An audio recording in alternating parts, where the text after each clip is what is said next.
AITA for refusing to go to my best friend's wedding after I found out she was inviting my ex?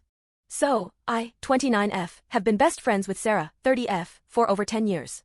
We've been through a lot together, and I've always supported her, especially through her past relationships.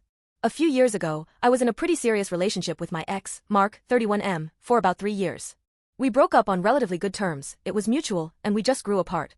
However, there were definitely some tough moments, and it took me a while to fully heal. Fast forward to now, Sarah is getting married to her fiancé, Chris, 32M.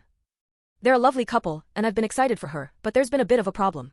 She recently sent out the wedding invitations, and when I looked at the guest list, I saw that Mark, my ex, was invited. At first, I thought it was a mistake, but then I remembered that Mark and Sarah had stayed friendly after I broke up with him. I've always respected that. I didn't expect her to stop talking to him just because we broke up. But here's where things get complicated. After our breakup, Mark and I didn't exactly part ways as friends. While we didn't hate each other, things were a little awkward, and I didn't want him in my life anymore. I didn't want to keep talking to him, and I definitely didn't want to see him at major events in my life, especially not at a wedding where emotions are high. So, I called Sarah and asked her if she could remove Mark from the guest list.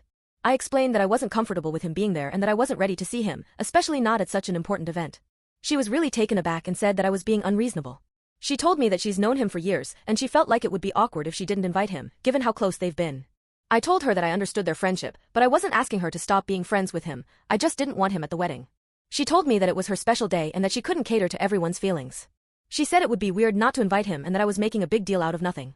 I felt hurt. It felt like she was prioritizing Mark's comfort over mine. I've always been there for her, supporting her through thick and thin, and I couldn't believe that she would be so dismissive of how much this bothered me. I ended up telling her that I wouldn't be attending the wedding if Mark was going to be there. She was upset and said I was making a scene and being selfish. She said it's her wedding, and she shouldn't have to choose between me and Mark, and that I was asking her to do something unreasonable. Now I'm feeling conflicted. On the one hand, I feel like I'm being completely justified. I'm not asking her to cut him out of her life, just asking her to consider my feelings on my special day. On the other hand, I do feel guilty about potentially ruining her wedding day or causing drama. I don't want her to be upset with me, but I also don't think I should be forced to spend hours at an event with someone who makes me uncomfortable. I haven't spoken to her since that conversation, and I'm seriously considering whether I should stick to my decision or try to compromise.